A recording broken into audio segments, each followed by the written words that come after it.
ऐसे युवाओं की इस देश को जरूर है, ऐसे युवाओं की राष्ट्र को जरूर है। इसीलिए राम शर्मा आचार्य जी ने, गुरुकुल जी ने युग का संकल्प किया।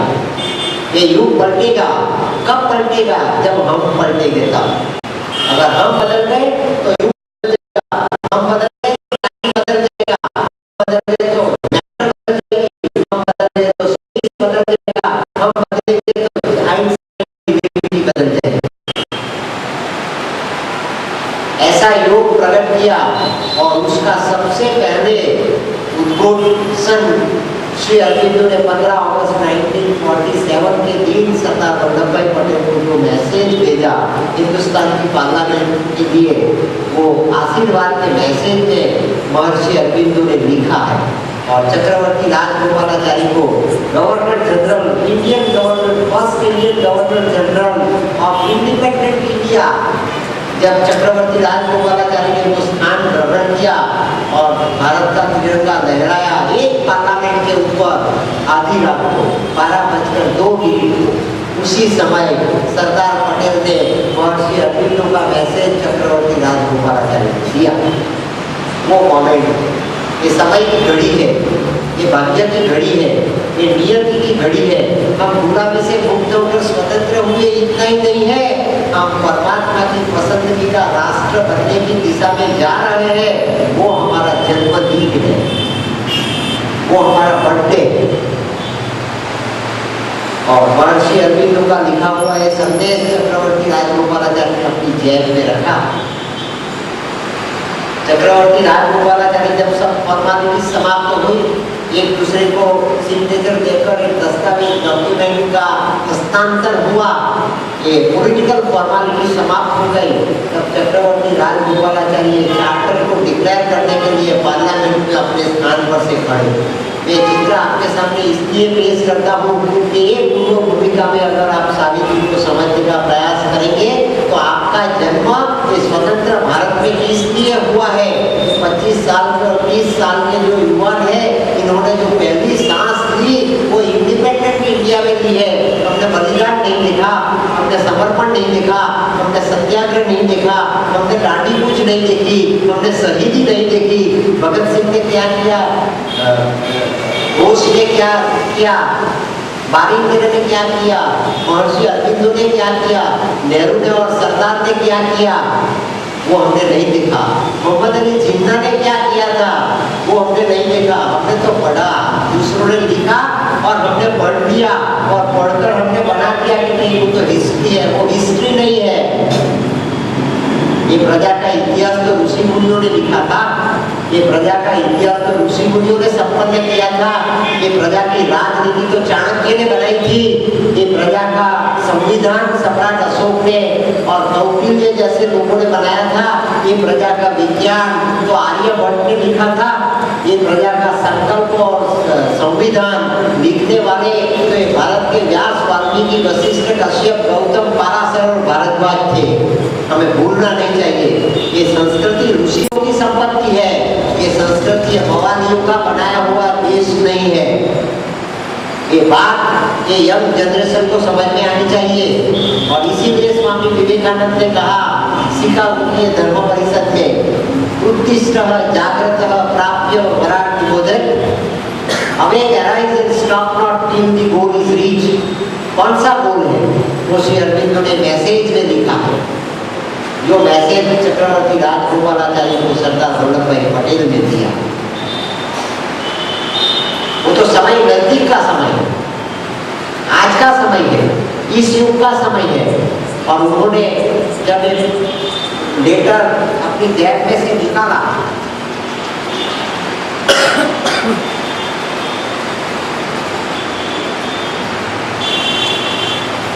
वो चक्रवर्ती राजगोपालाचारी की गिनती भारत के सबसे श्रेष्ठ आईक्यू की हाइट धराने वाले महानुभावों में की जाती है। चक्रवर्ती राजगोपालाचारी का नंबर दूसरा था, एक 10 की कैटेगरी, कल्पना की, जिन्होंने कांग्रेस के सामने रिवोल्ट करके स्वतंत्र पार्टी की रचना की थी।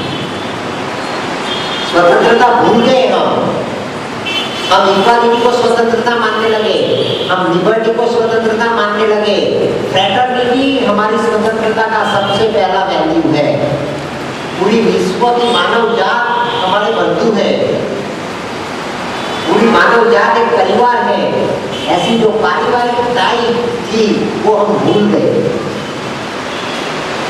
तो जिनका दूसरा क्रम था कि आईक्यू की बाती, दुनिया के श्रेष्ठ स्कॉलरों में जिनकी गिनती की जाती थी, वो चक्रवर्ती राजगोपालाचार्य खड़े हुए तब उन्होंने अपनी जेब में से वो सरदार पटेल ने दिया हुआ लेटर निकाला, महर्षि अरविंदो की सिग्नेचर और उनके हैंडराइटिंग में लिखा। ये भारत की जन्मोत्तरी है, भारत की स्वतंत्रता की जन्माक्षर है, भारत की स्वतंत्रता की ये नियति है। श्री अरविंदो ने फर्स्ट स्टेटमेंट में लिखा, मावजी भाई के पास से ले लेना, वो मैसेज है, उनकी जेरोक्स कॉपी करके ये पूरे गायत्री परिवार के सज्जनों को आप बंटवारा करना, ये वितरित करना। ये मैसेज में श्री अरविंदो ने लिखा है 15 अगस्त मेरा जन्मदिन है और ये 15 अगस्त को भारत को स्वतंत्रता दी गई, वो अकस्मात नहीं है। वो डेट चर्चिल ने डिसाइड नहीं की है, वो डेट ब्रिटिश गवर्नमेंट ने डिसाइड नहीं की है, वो डेट परमात्मा ने डिसाइड की है। ये घड़ी भगवान ने दी है। जिस घड़ी में भारत स्वतंत्र हो रहा है वो मेरे जन्मदिन की घड़ी है और मुझे आनंद इस बात का होता है कि परमात्मा ने मेरे संकल्प को तथास्तु करके ऑथेंटिकेट किया। और वहां से अरविंदो ने संकल्प किए हैं और लिखा है कि हिंदुस्तान और पाकिस्तान का किया हुआ है बंटवारा परमात्मा को स्वीकार्य नहीं है। नेताओं ने स्वीकार कर दिया, नेहरू ने, सरकार ने, मोहम्मद अली जिन्ना ने, कांग्रेस ने, ये बंधारण सभा ने स्वीकार कर दिया, परमात्मा ने स्वीकार नहीं किया है। वो श्री अरविंदो ने 15 अगस्त 1947 के दिन लिखा और चक्रवर्ती राजगोपालाचारी ने सबसे पहले भारत के पार्लियामेंट में अपना एक पर शब्द उच्चार किए बिना वो पेश कर दिया। ये भारत के लिए बंटवारा परमात्मा को पसंद नहीं है और श्री अरविंदो ने लिखा partition must go, partition must go. अने मैसेज की अंतिम पंक्ति में श्री अरविंदो ने लिखा अपनी सिग्नेचर से पहले, पार्टीशन शैल डेफिनेटली गो। समझ आ गया है? हिंदुस्तान, पाकिस्तान, बांग्लादेश, ब्रह्मदेश, सीलोन, नेपाल, भूटान, सिक्किम, लद्दाख, अफगानिस्तान ये फिर से एक हो जाएंगे और एक हो जाएंगे तब ये भारत पूरे विश्व में फिर से आर्यावर्त बन जाएगा और आर्यावर्त बनेगा भारत, ये विश्व में जगत गुरु बन जाएगा। 21वीं सदी का सद्भाग्य है ये फ्रेटर्निटी, ये फ्रेटर्निटी। हमें गायत्री जी के प्रतिष्ठान में माताजी और श्री अरविंदो की उपस्थिति में, राम शर्मा गुरुदेव और माताजी की पावन उपस्थिति में उनके प्रतिष्ठान में संकल्प करें कि हमारी नवयुवान पीढ़ी के विज्ञान को आत्मसात कर दे और ये हाफ थॉट्स को साइंस के प्रिंसिपल स्वीकार करने की वजह में ये भारत की आध्यात्मिकता जो स्पिरिचुअल साइंस है, it is a science of consciousness, उनका स्वीकार करें। मैटर का प्रादुर्भाव कॉन्शियसनेस में से हुआ है, कॉन्शियसनेस का प्रादुर्भाव मैटर में से नहीं हुआ। मटेरियलिज्म पश्चिम के जगत का वो भ्रमणा है और भारत की आध्यात्मिकता, आत्मा का, चैतन्य का विज्ञान, ये भारत की वैज्ञानिकता, भारत का ज्ञान है, भारत का विज्ञान है, भारत का संपन्न आध्यात्मिक संपदा। जो विजन श्री अरविंदो ने लिखे हैं 15 अगस्त के मैसेज में, वो विजन चरितार्थ हो जाए, इसलिए श्री अरविंदो ने साधना की और ये साधना की मेथड, ये साधना की सिस्टम, साधना का प्रोग्राम श्री अरविंदो ने 24,000 पंक्तियों में सावित्री ने पेश किया है। इस ग्रंथ को लिखते हुए श्री अरविंदो को 50 साल लगे। ओडेसी को लिखने में महाकवि कुमार को 12 साल लगे थे। एनीड को लिखने में महाकवि वर्जिल को 17 साल लगे थे। Paradise brigade and paradise lost लिखने में महाकवि मिल्टन को 10 साल लगे थे। फिरदौसी को शाहनामा लिखने में 7 साल लगे थे। और महर्षि अरविंदो को ये सावित्री वाल्मीकि जी ने कितने साल में रामायण लिखा उनका कोई तय नहीं किया जा सकता है समय, इसलिए मैं आपको बता नहीं सकता। और श्री अरविंदो को महाभारत को लिखने में कितने साल लगे वो भी मैं नहीं बता सकता। लेकिन व्यास जी को मोह पैदा हुआ, वेदना पैदा हुई, दुख पैदा हुआ श्रीमद् भागवत करने से पहले, और महाभारत का ग्रंथ लिखा। उन्हें अपने कुटुंब की वेदना व्यथा प्रकट की और मामा की 2 प्रकार की लीला प्रकट की। एक मामा की लीला कृष्ण की लीला है और दूसरे मामा की लीला है शकुनी की लीला है। वो शकुनी की लीला है कुरुक्षेत्र है और कृष्ण की लीला है धर्मक्षेत्र। ये विज्ञान व्यास जी ने महाभारत में प्रकट किया। ये भारत महाभारत है कुरुक्षेत्र से, हमें उसे महान भारत बनाना है धर्मक्षेत्र से। वो गीता जी प्रकट की गई भगवान के माध्यम से, भगवान ने स्वयं प्रकट किया। ये धर्मक्षेत्र बनने जा रहा है राष्ट्र, और वो बात श्री अरविंदो ने अपने मैसेज में पेश की। ये ग्रंथ, ये मैसेज में जो प्रकट किए गए वैल्यूज है उनको हम कैसे आत्मसात कर पाएंगे, उनका विज्ञान श्री अरविंदो ने 24,000 पंक्ति में 50 साल की अपनी साधना के दौरान लिखा। इतने स्कॉलर, इतने प्रतिभा संपन्न व्यक्तित्व, उनकी ये साधना 24,000 पंक्तियों में प्रकट की गई। गायत्री जी के मंत्र के 24 अक्षर, श्री अरविंदो की सावित्री के 24,000 पंक्तियां, जैन दर्शन के 24 तीर्थंकर है, अकस्मात नहीं है। श्री अरविंदो ने लिखा इस ग्रंथ में। आज प्रथम दिन है, सावित्री के महात्मा की हम चर्चा कर रहे हैं, सावित्री के प्राकट्य की हम चर्चा कर रहे हैं। तो गायत्री और सावित्री के समन्वय की फॉर्मूला हम पेश कर रहे हैं। राम शर्मा आचार्य जी ने जो युग निर्माण किया, ये युग निर्माण का जो प्रोसेस प्रकट किया, वो श्री अरविंदो ने सावित्री में पेश किया।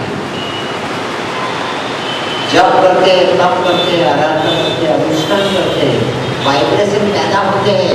चेतना के वाइब्रेशन में प्रकाश के स्पार्क से एक बिजली प्रकट होती है तो पूरे अंधकार को नष्ट कर देती है एक क्षण के लिए।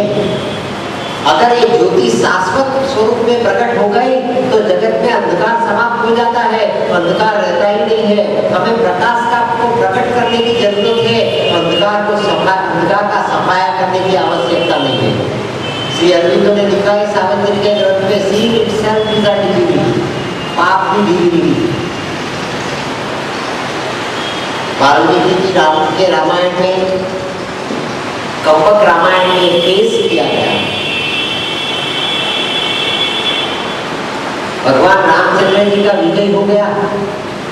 लंकेश रण मैदान में मृत्यु की प्रतीक्षा कर रहा है, क्योंकि नाभि में तीर लगा भगवान रामचंद्र जी का, वो धरातल में गिर गया और गिरते हुए रावण के सर को अपनी गोद में लेकर मंदोदरी आक्रमण कर रही है।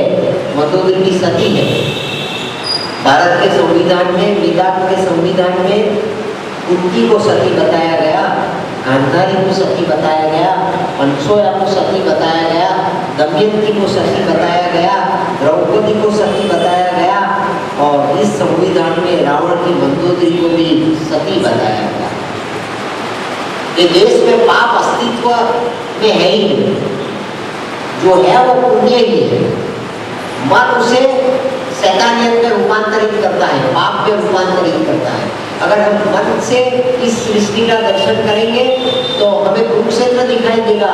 अगर हम आत्मा की बारी, आत्मा की खिड़की खोल के हम जगत का, जीवन का, संसार का, ब्रह्मांड का दर्शन करेंगे तो हमें परमात्मा की सृष्टि, ये सच्चिदानंद का स्वरूप है, ऐसा धर्मक्षेत्र दिखाई देगा। जरूरत है मन के ऊपर आत्मा की गति को प्रस्थापित करना, जरूरत है मन के ऊपर आत्म तत्व को प्रकाशित करना, जरूरत है मन को आत्मा के प्रदेश में समर्पित होना।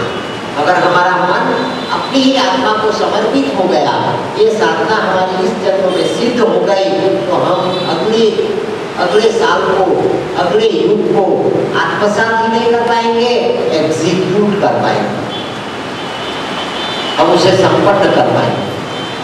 ये संविधान श्री अरविंदो ने इस ग्रंथ में प्रकट किया है और पूरे 50 साल तक ये ग्रंथ लिखा। आज हमें सुन रहे हैं, नई सदी में परिवर्तन की हवा चल रही है, परिवर्तन एक कॉस्मिक कॉन्शियसनेस में साकार हो रहा है।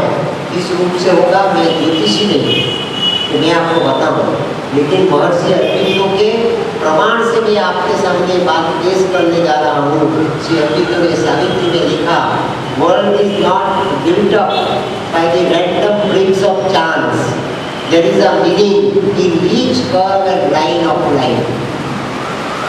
परमात्मा ने अकस्मात की ईंटें रखकर एक ब्रह्मांड की रचना नहीं की है, अकस्मात से ब्रह्मांड नहीं बना है, ये न तो बिग बैंग से प्रकट हुआ, न तो कोई दिवा के आग से प्रकट हुआ। ये ब्रह्मांड का प्रागट्य परमात्मा ने अपने संकल्प से किया है। मैंने आपको बताया, हम कोष को समर्पित है, हम कॉन्सिक्वेंसेस को समर्पित नहीं है। ये देश तो पिता जी का देश है, कर्मण्येवाधिकारस्ते भारस्ते मां फलेषु कदाचन, परिणाम तो परमात्मा देता है, हमें कोष को स्वीकार करना चाहिए और परमात्मा के कार्य का हमें कोष बन जाना चाहिए। हमारे माध्यम से परमात्मा प्रकट हो जाए, हमारे माध्यम से परमात्मा अपना प्रयोग करे, हमारे माध्यम से परमात्मा अपनी गति का निर्माण करे, हमारे माध्यम से परमात्मा ये ब्रह्मांड को रूपांतरित करने का संपन्न प्रयोग श्रेष्ठ रूप से प्रकट कर दे। इनका अगर हम निमित्त बन गए तो इस जन्म का हमारा सबसे श्रेष्ठ सद्भाग्य है। गीता जी में भगवान कृष्ण ने बताया, पौनाम जन्मांते कश्चित् माम वेत्ति तत्त्वतः, कितने जन्मों के पश्चात अर्जुन कोई व्यक्ति मुझे पा सकती है। कृष्ण कॉन्शियसनेस को पाने के लिए हमें कितने जन्मों जीने पड़ते हैं, कितने जन्मों की तपस्या आराधना साधना के पश्चात हमें ये घड़ी मिलती है, परमात्मा की कृपा से मिल जाती है। लेकिन ये घड़ी को प्रकट करने के लिए, पाने के लिए कितने जन्मों हमें बिताए हैं, हमें याद नहीं, हमें उसकी विस्मृति हो गई और विस्मृति ही हमारा ज्ञान है, विस्मृति ही हमारा कुरुक्षेत्र है और विस्मृति ही हमारी समस्या है। अगर ये स्मृति बन गई, अर्जुन को भगवान कृष्ण प्रश्न करते हैं, अर्जुन मैंने पूरी गीता सुनाई, 18 अध्याय तेरे सामने पेश की, मैंने ज्ञान पेश किया और एक ऐसा ज्ञान है, इति ज्ञान वाक्यार्थम भूयात् भूयत् कर्मया विदुष्यै तस्सेन यथेच्छसि तथा कुरु। अर्जुन, मैंने मेरा भूय से भूयत् ज्ञान आपके सामने पेश किया, आपने उनके ऊपर चिंतन किया, मन परमात्मा ने आपको एक साधन की भांति दिया है, आपने इस ज्ञान को के ऊपर चिंतन किया, क्योंकि मैंने चिंतन किया, आपकी चिंतन की प्रक्रिया परिपूर्ण हो गई, कि मेरी चिंतन की प्रक्रिया परिपूर्ण हो गई। अगर आपका चिंतन परिपूर्ण हो गया है, ऐसी आपकी आत्मा ने विटनेस दी, आपके आत्मा ने प्रतीति प्रकट कर दी कि मेरे मन की ऑब्जेक्टिविटी परिपूर्ण भांति गतिशील हो गई, संपन्न हो गई, तो अर्जुन मैं आपको आदेश नहीं देता कि तू लड़ या न लड़, यथेच्छसि तथा कुरु, तेरी इच्छा के मुताबिक कर।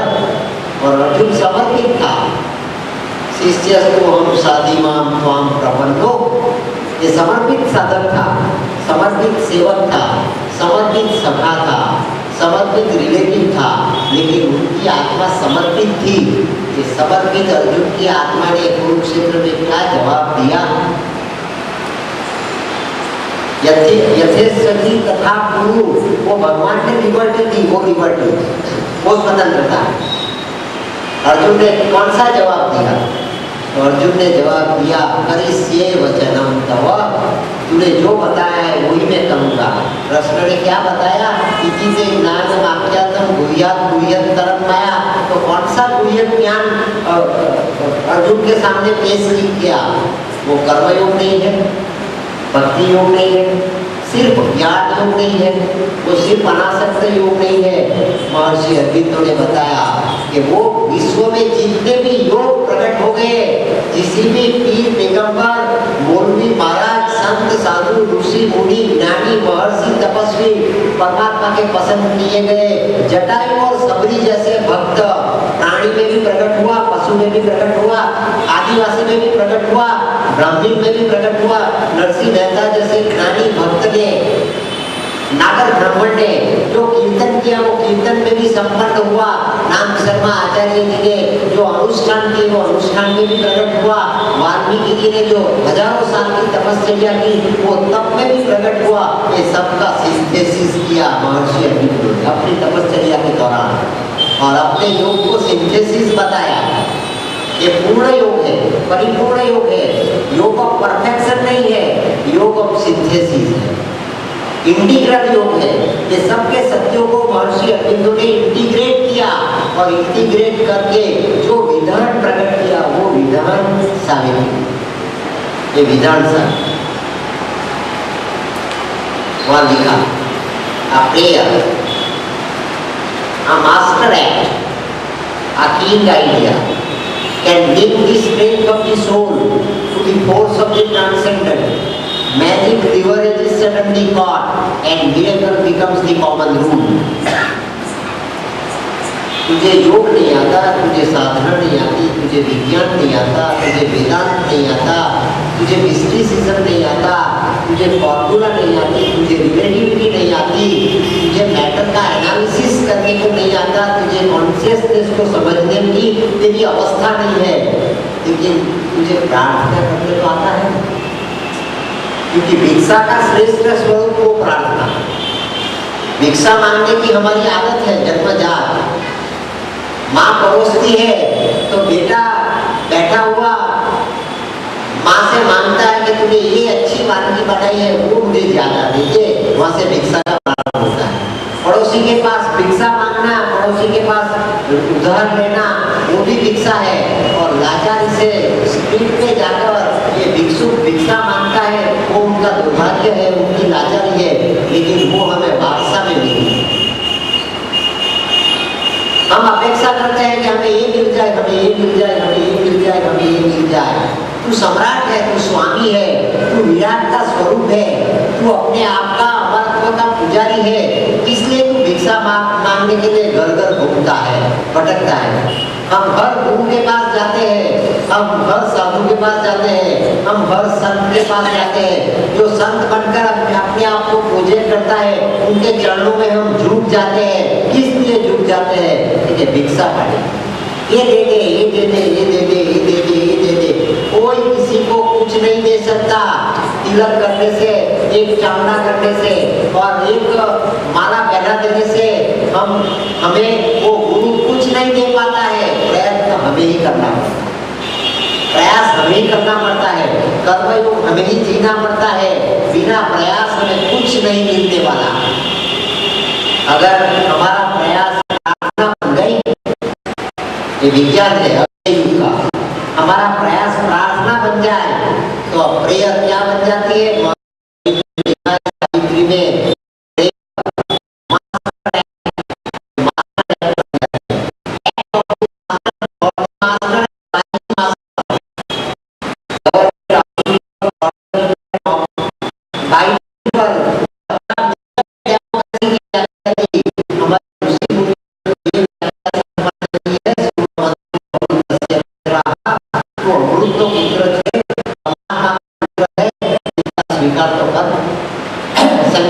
स्वीकार करके ये प्रार्थना बन जाएगी। और माता जी ने पौंडीचेरी के मदर ने लिखा कि अगर तुझे प्रार्थना करनी है तो कौन सी प्रार्थना? भगवान मुझे बैंक बैलेंस दे दे, भगवान मुझे आसाम गवर्नमेंट की लॉटरी दे दे, वो कल मुझे करोड़ रुपया दे देगा, अमिताभ बच्चन के करोड़पति में जा रहा हूँ, ऐसा करके भगवान ऐसा करके ये जगत के श्रेष्ठ अभिनेता के हाथों मुझे 1 करोड़ रुपए की, अब तो 10 करोड़ रुपए की लॉटरी लग जाए। गायत्री जी की आराधना हमने किस लिए करते हैं कि भगवान ऐसी सद्बुद्धि दे दे, ऐसी सम्मति दे दे कि तेरे सब रहस्य हमारे सामने प्रकट हो जाए। ये हमारा विज्ञान। लॉटरी पाना हमारा विज्ञान नहीं है, संपत्ति पाना हमारा विज्ञान नहीं है, सत्ता पाना हमारा स्वधर्म नहीं है। परमात्मा को पाना और परमात्मा बन जाना वही हमारा विज्ञान है। मास्टर एक्ट, इसको श्री अरविंदो ने मास्टर एक्ट कहा। Act of the master, for the master and by the master. माता जी ने लिखा कि अगर तुझे प्रार्थना करनी है तो बेटा एक ही प्रार्थना करना, let thy will be done. तेरी इच्छा के मुताबिक हो जाओ। मुझे तो क्या पाना है, क्या गंवाना है, क्या आत्मसात करना है, वो भी मैं डिफाइन नहीं। I am not competent enough to define even my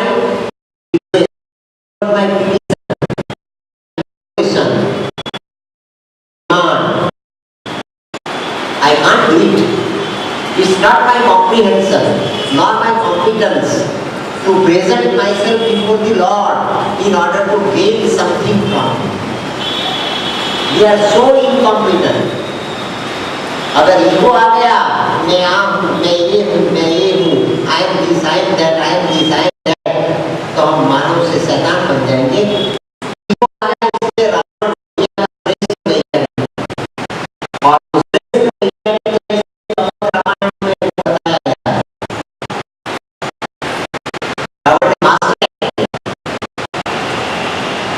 और वैज्ञानिक बन गया। 33 कोटि देवता ये रावण के सिंहासन की सुरक्षा कर रहे थे। साउथ इंडिया के रामायण में रावण की पूजा की जाती है रामचंद्र जी के साथ, वो राम की भी पूजा करते हैं, लेकिन साथ में रावण की भी पूजा करते हैं। वो ऐसा वैज्ञानिक है। कम्बक रामायण में एक दृष्टांत पेश किया गया, उनका संकेत दिया गया।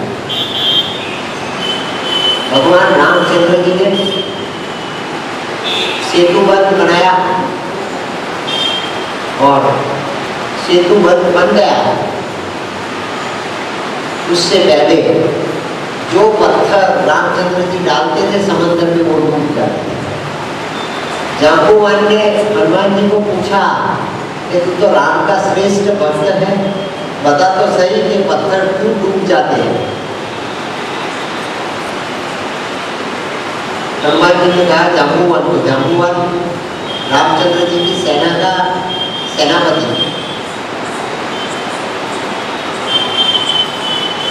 रामचंद्र जी को पूछिए कि क्यों डूब जाते हैं, वो तो भगवान है। लक्ष्मण ने कहा कि राम जिनको छोड़ देते हैं, राम जिनका त्याग कर देते हैं, वो डूब जाते हैं।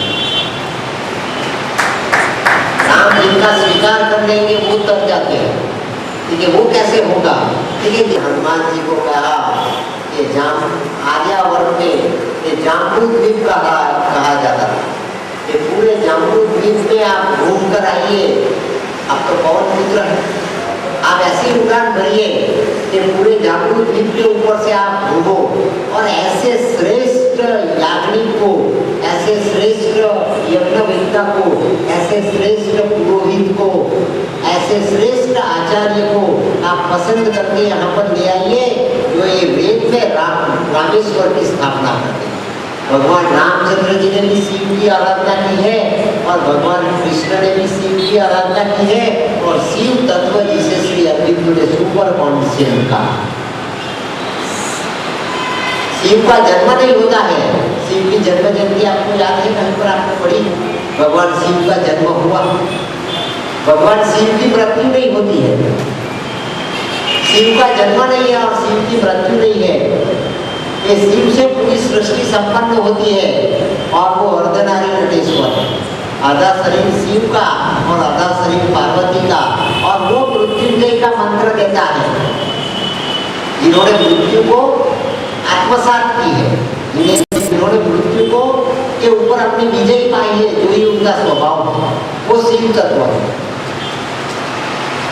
रामेश्वर की स्थापना करने के लिए भगवान रामचंद्र जी ने हनुमान जी को आदेश दिया, ऐसे आचार्य को ढूंढ कर लिया।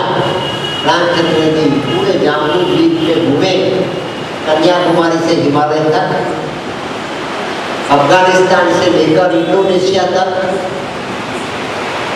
देखते देखते घूमते घूमते उनकी दृष्टि लंका के ऊपर आई। अशोक वाटिका में सीता जी रामचंद्र जी का चिंतन कर रही है और रामचंद्र जी की सीता भगवान रामचंद्र जी के नाम का जप कर रही है। पास में बैठी हुई वो राक्षसी उनको प्रश्न करती है कि अगर ऐसा हो जाए कि राम के चिंतन करते करते मैं स्वयं राम नहीं बन जाऊंगी। त्रिजटा ने समझाया कि तू तो राम का जप करती है, तू रामचंद्र बन जाएगी, लेकिन श्रद्धा रख कि तेरा राम सीता का जप कर रहा है, वहां बैठे बैठे वो सीता बन जाएगा, लेकिन रहेंगे राम सीता दोनों ही। ये राक्षसी को ये विज्ञान आत्मसात था, तो हम तो मानव है। कंपक रामायण साउथ इंडियन रामायण में लिखा गया है, हनुमान जी के बात की नोंद की कि सीता जी की ये गतिविधियां चल रही है, रावण की क्या चलती है। वो घूमते घूमते आए तो भगवान शिव जी को सामने लिंग के स्वरूप में रखकर रावण अभिषेक कर रहा है भगवान शिव जी के ऊपर, और हनुमान जी ने देखा कि इनके पीछे भगवान शिव जी रावण के मस्तक के ऊपर अपना हाथ रखकर प्रकट हो गए। हनुमान जी के उड़ान भरते हुए चिंतित हो गए कि जिनके सर पे भगवान शिव जी का हाथ है, उसे मेरा राम कैसे मार पाएगा। ये कथा नहीं है, वार्ता नहीं है, ये विज्ञान है, और ये विज्ञान का रावण वैज्ञानिक था। भगवान शिव जी उनके सर पे हाथ रखे खड़े हैं, हनुमान जी नीचे उतर आए। यही श्रेष्ठ आचार्य पूरे विश्व में, यही श्रेष्ठ आचार्य है। आए नीचे, रावण तो सीता का हरण करके ले आया है, जिसको मारने के लिए तो रामचंद्र जी ने सेतुबंध बांधने का प्रयास किया है। तो ये श्रेष्ठ आचार्य कैसे हो सकता है? भगवान शिव जी ने बताया श्रेष्ठ आचार्य मंदोदरी के पास राजमहल में आए, सूक्ष्म स्वरूप लेकर महतो मयान, मैंने प्रारंभ में आपको बताया। हनुमान जी सूक्ष्म बन सकते थे और हनुमान जी विराट भी बन सकते थे। कृष्ण सूक्ष्म बन सकते थे, कृष्ण विराट भी बन सकते हैं। मित्रों, ये भारत का विज्ञान है कि जो गुरु कर सकता है वो शिष्य भी कर सकता है। गुरु गुरु नहीं है और शिष्य लघु नहीं है, गुरु और शिष्य समकक्ष है, ये दोनों एक ही पैरिटी पर है। ऐसा मानव देह परमात्मा ने तुझे दिया है, ये देवताओं के लिए भी दुर्लभ है। वो मानव देह को ऐसे गंवाना न चाहिए। तू ऐसा प्रयास कर, ऐसा प्रयास कर, ऐसा प्रयास कर कि तू धरातल में भगवान बन जाए। ये विज्ञान रावण को आत्मसात था। सूक्ष्म रूप में आए हुए हनुमान जी ने दो हाथ आगे प्रार्थना की कि माँ मंदोदरी, मैंने कभी मेरा सर सीता के अलावा किसी और स्त्री के चरणों में लाद कर दिन तक झुकाया है। मैंने सीता जी के चरणों में मेरा सर झुकाया है, आज तेरे चरणों में मैं सर झुकाता हूँ। सीता को तो रामचंद्र जी भगवान मर्यादा पुरुषोत्तम अपने स्वामी के स्वरूप में मिले और वो सती बन गई, और तुझे तो ये राक्षस मिला स्वामी के स्वरूप में। फिर भी तुमने ऐसा धर्म निभाया, ऐसा धर्म निभाया, ऐसा धर्म निभाया कि राम को पाने के लिए रावण को अयोध्या नहीं जाना पड़ा। अयोध्या के धड़ी को रावण को मिलने के लिए स्वयं तेरी सुवर्ण की लंका में आना पड़ा। और श्री अरविंद ने लिखा सावित्री में, जगदम्बा सती सावित्री आद्य शक्ति महेश्वरी महालक्ष्मी महाकाली महासरस्वती क्या है, गायत्री क्या है। श्री अरविंद ने लिखा, she is a magnet of our difficult ascent, she is a golden bridge and a virgin fire. ये जगदम्बा का स्वरूप है, ये महाशक्ति का स्वरूप है। She is a magnet of our difficult ascent. तूने ये धर्म निभाया, तेरे चरणों में मैं सर झुकाता हूँ। कि आप कौन है? मंदोदरी देख नहीं पाए, इनके सूक्ष्म मन कहते हैं हनुमान जी। मंदोदरी देख नहीं पाए।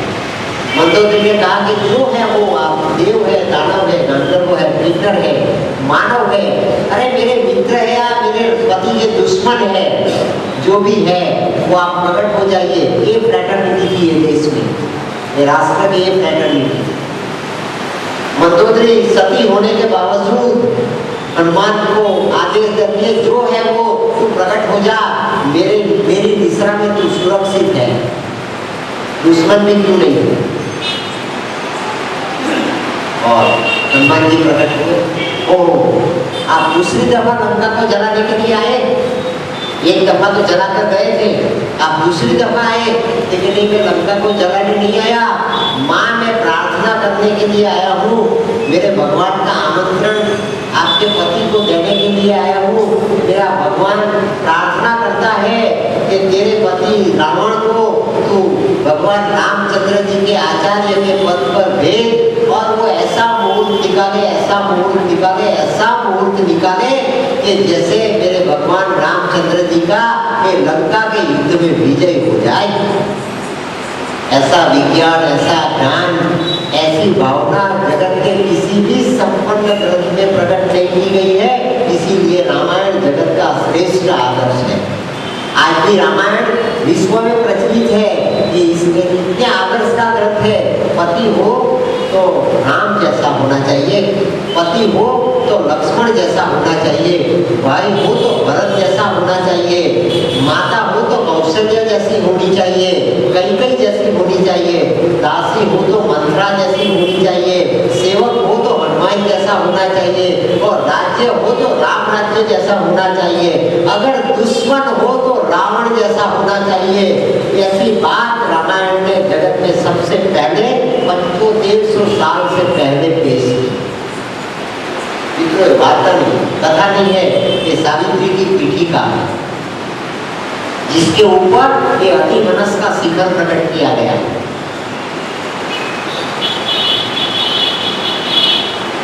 रावण कैसे आ पाएगा? वो तो राम का दुश्मन है, सीता का हरण करके आया। तुमने नहीं समझाया था रावण को? तू अर्धांगिनी है रावण की, इनके पाप में और इनके पुण्य में तेरा आधा हिस्सा है।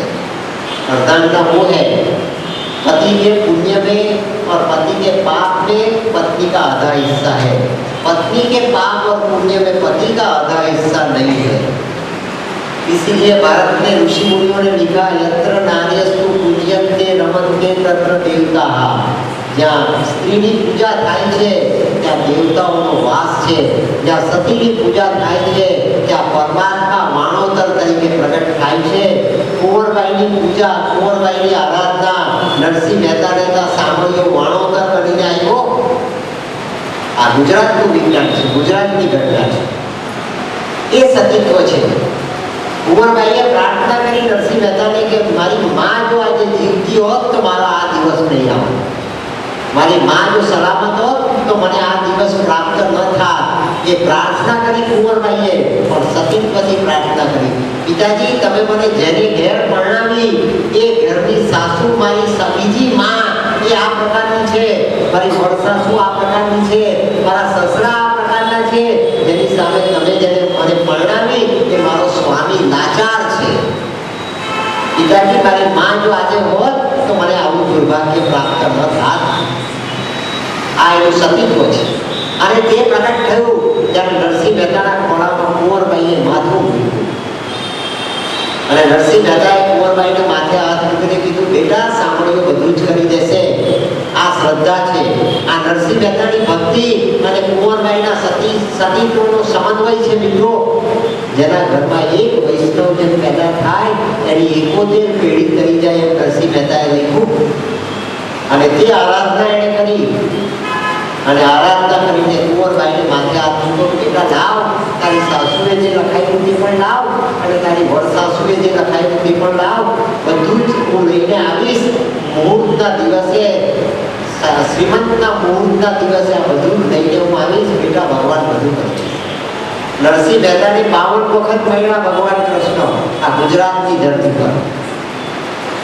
જગતમાં કોઈ દ્રષ્ટાંત આવું નથી મિત્રો. માટે આ દ્રષ્ટાંત મેં ગુજરાતીમાં તમને કહેવાનો પ્રયાસ કર્યો કે માતાઓ અને બહેનો ઇંગ્લિશ કે હિન્દી પણ ન સમજી શકે, પણ આ અધ્યાત્મનું વિજ્ઞાન ગુજરાતી ભાષામાં સમજી શકે. એટલા બધું સાંભળ્યો કરી દેશે.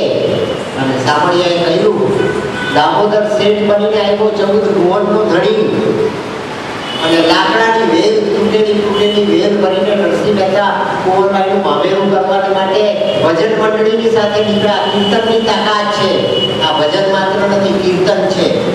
જે આત્માની કીર્તિને, આત્માના યશને, આત્માના ઓજસને, આત્માના તેજસને પ્રગટ કરી દે એવો શબ્દ છે. ગંગા સતીએ ગાયો, સતી ચોરણે તમારા વતનની તેણે આ ગાયો. અને જગતના શ્રેષ્ઠ ભક્તોમાં જેની ગણના થાય એવા પુનિત મહારાજે પણ કીર્તનનો શબ્દ ગાયો, જેને સાંભળ્યો વશ થઈ જાય છે મિત્રો. અને મેં જગતભરમાં સમજાવ્યું કે વિશ્વના તમામ ધર્મોમાં જો કોઈ ભગવાન હોય તો ભગવાન માત્ર એક જ છે, અને તે ભગવાન લોર્ડ કૃષ્ણ. લોર્ડ કૃષ્ણ એ ક્રાઇસ્ટ પણ છે, એ અલ્લાહ પણ છે, એ અશો જરતુસ પણ છે, અને એ દુનિયાના કોઈ પણ પ્રકારનો ભગવાન એ રામ પણ છે ને કૃષ્ણ પણ છે. કૃષ્ણ પહેલા પણ કૃષ્ણ હતો અને કૃષ્ણ પછી પણ કૃષ્ણ છે, અને આવતીકાલે પણ કૃષ્ણ જ ભગવાન તરીકે રહેવાનો છે. જેને શ્રી અરવિંદે કૃષ્ણ કોન્શિયસનેસ છે. જ્યાં સતીત્વ પ્રગટ થાય છે. સ્ત્રી માત્ર પતિની સેવા કરે મન વચન અને કર્મ થકી, તો ભગવાનને પણ તેના દ્વારા ટકોરો મારીને આવવું પડે છે. સકુબાઈએ સેવા કરી તો સાંભળ્યો સકુબાઈની જગ્યાએ બંધાવાને માટે મહારાષ્ટ્રમાં પંઢરપુરમાં ગયો વિઠોબાના સ્વરૂપે. ઘોડા કુંભારે માટી ગુંતા તે કીર્તન કર્યા અને ભજન કર્યા, તો દીકરાને રંધોળી નાખ્યો માટી ભેગો. એ દીકરાને સજીવન કરવાને માટે સાંભળ્યો કુંભારના કાકી પાસે સીધો બોલ્યો. આ ભાગવત ગતિ છે, જેને શ્રી અરવિંદે ઇન્ફિનિટી કહ્યું છે. આ ટોટલ વેલોસિટી છે. જ્યાં હોરિઝોન્ટલ વેલોસિટી અને વર્ટિકલ વેલોસિટી આઇન્સ્ટાઈનની એક થઈ જાય છે, ત્યાં ટોટલ વેલોસિટી પ્રગટ થાય છે. અને ટોટલ વેલોસિટીનો પ્રગટ કરનાર પરમાત્મા જગતનો એક જ પરમાત્મા છે, અને તે ભગવાન શ્રી કૃષ્ણ.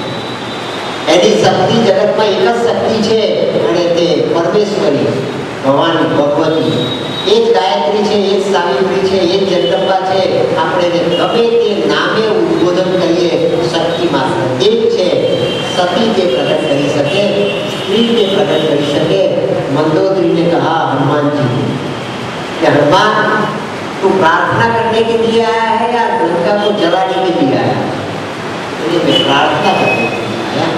तेरी क्या प्रार्थना है बता।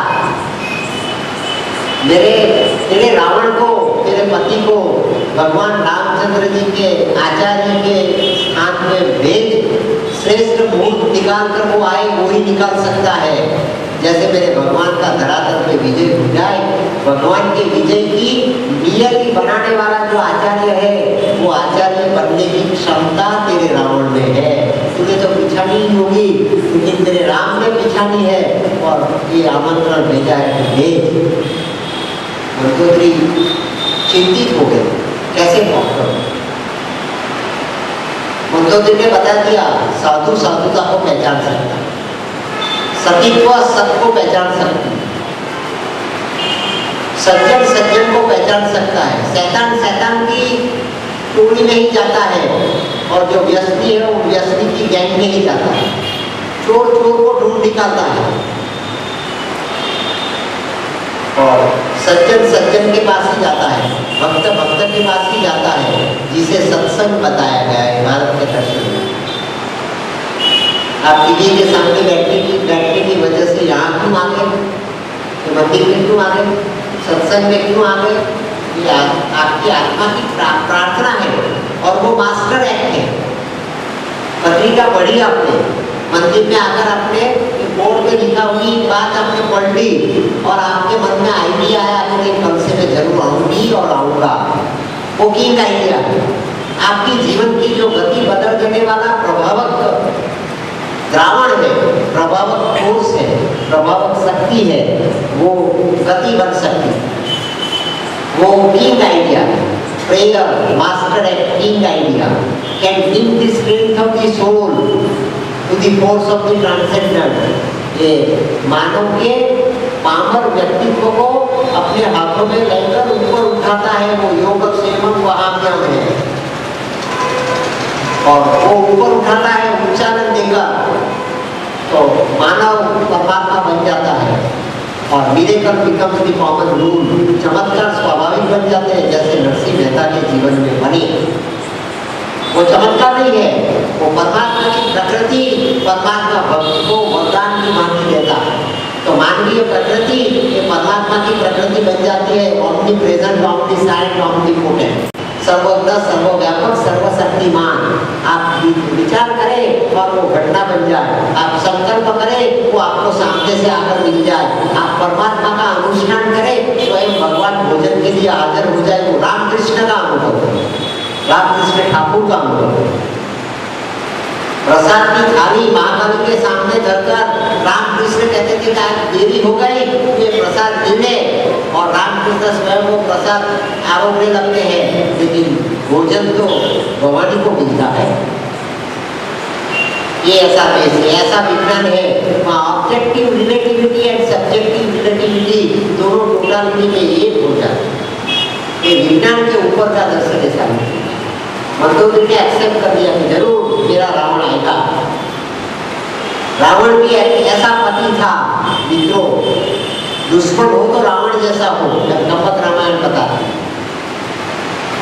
मंदोदरी ने विश्वास से स्वीकार कर लिया मेरा रावण आएगा, जरूर आएगा। रावण आया, अभिषेक संपन्न करके प्रसाद देगा, सत्य प्रसाद दीजिए, आज नहीं। क्यों? हर रोज आप प्रसाद देते हैं, मैं आपको प्रसाद देने के पश्चात प्रसाद लेता हूँ, आज क्यों नहीं लेती? देखिए आप मेरी एक प्रार्थना का स्वीकार करो, मैं याचना नहीं कर रही। पत्नी पति के पास याचना भी कर सकती है, हम 362 दिन करते हैं। इतने पैसे रखकर जाइए, जहाँ जाना है वहाँ, जरूरत रहेगी पूरे दिन तक। मेरी ये प्रार्थना है, और ये प्रार्थना जब प्रकट की, कल से मेरी आपको एक विनती है, आप अगर 6 बजे राइट आ जाएंगे तो मैं राइट टाइम शुरू करूँगा, लेकिन बीच में से उठकर मत जाइए। ये कथा वार्ता नहीं है, कोई सप्ताह नहीं है। आप जो स्थान पर बैठे वो स्थान पर बैठिए। अगर आपको बैठना नहीं अनुकूल आता है, वृद्धावस्था की बात है, तो लास्ट में बैठिए, लेकिन बीच में से उठकर मत जाइए। कोई वार्ता नहीं है कि जैसे मैं सहज आपको बता दूंगा और कल आपको समझ में आ जाएगा। सुनना है तो पूरे 7 दिन तक सुनिए और परिश्रम करके सुनिए, ये साधना है, ये श्रवण नहीं है, ये तपश्चर्या है। और ये वाणी महर्षि की वाणी है, माता जी की वाणी है। ये अश्विन भाई बोलते हैं और आप सुनते हैं, ऐसा नहीं है। तो इतनी तो डिसिप्लिन, इतना तो संयम हमें साध्य करना चाहिए, तभी हमारी साधना बन जाएगी। इतने लोगों ने इतनी तपस्या करने के पश्चात में प्रकट किया, और हमें सुनने की का समय नहीं है, अवकाश नहीं है। हमारा शरीर, अगर हमारा व्यक्तित्व हमें याद ही नहीं देता है, तो परिश्रम से उसे दिखाने का प्रयास कीजिए। तपस्या करने वालों ने ऐसी तपस्या की, अगर उन्होंने भोग विलास किया होगा तो वो वाल्मीकि नहीं बन पाते। इलेक्ट्रॉनिक्स और कंप्यूटर साइंस के समय में भी अगर हम वो नहीं कर सकते हैं, तो मानना ये जमाना कितना भी हमने किया, जो भी कुछ किया, जो भी धर्म अनुष्ठान किया, वो सब व्यर्थ है और ये जन्म निष्फल है। ऐसा न हो जाए, इसलिए डिसिप्लिन आप अनुष्ठान स्वीकार करें, ऐसी मेरी आपको विनती है, प्रार्थना।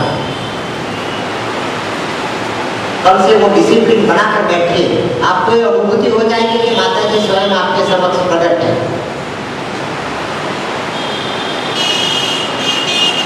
रावण ने दिया हुआ प्रसाद मंदोदरी ने नहीं स्वीकार किया, और मंदोदरी ने प्रसाद न स्वीकार किया, तो रावण ने पूछा कि रीजन क्या?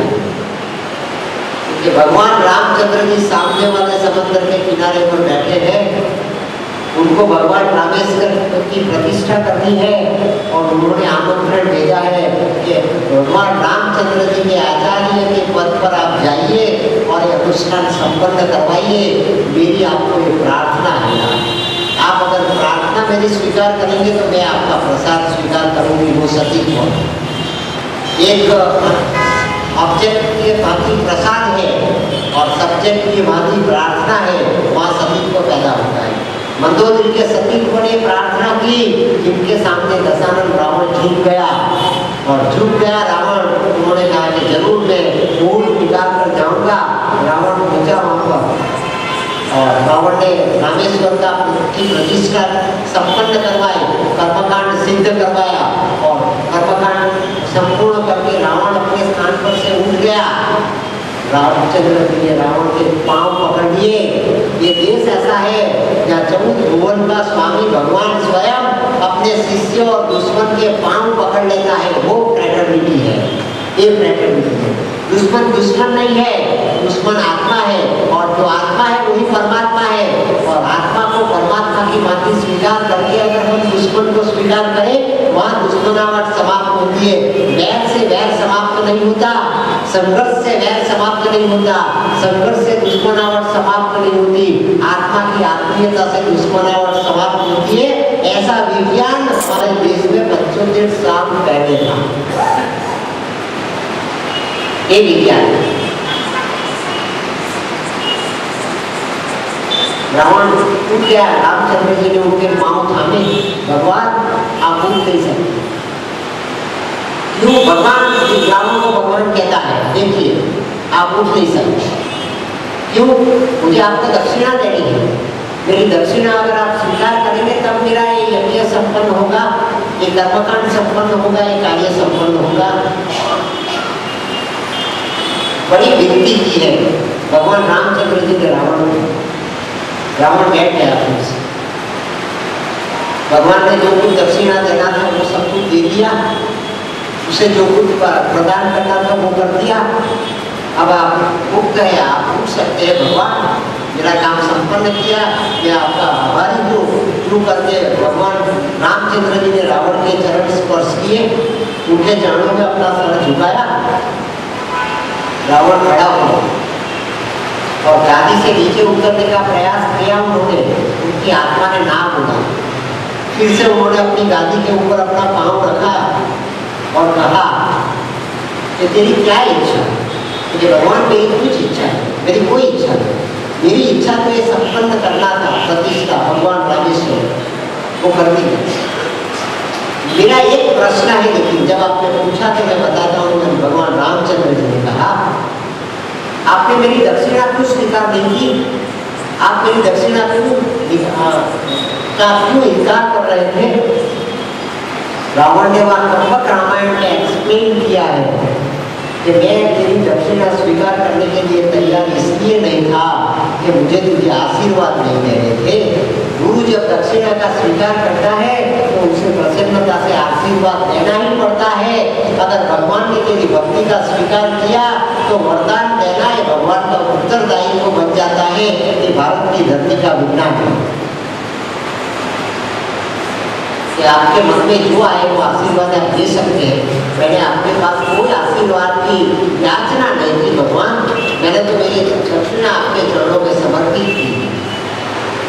रावण की ऊंचाई थी, कम्बक रामायण ने बताया कि रावण ने आशीर्वाद दिए कि मैं आचार्य पद से तेरी ये दक्षिणा का स्वीकार करता हूँ, तेरी ये समर्पितता का भी स्वीकार करता हूँ। और ऋषित्व का ये आत्मा, मैं आचार्य बना तो मैं राक्षस राजा हूँ, मैं दशानन हूँ, मैं तेरा दुश्मन हूँ, ये सब मैं भूल जाता हूँ, वो मुझे याद नहीं आता। मेरा ऋषि का ये, मेरी ऋषि की ये आत्मा मुझे प्रेरणा देती है कि मैं ये आशीर्वाद तेरे सर पे हाथ रख के तुझे समर्पित करूँ।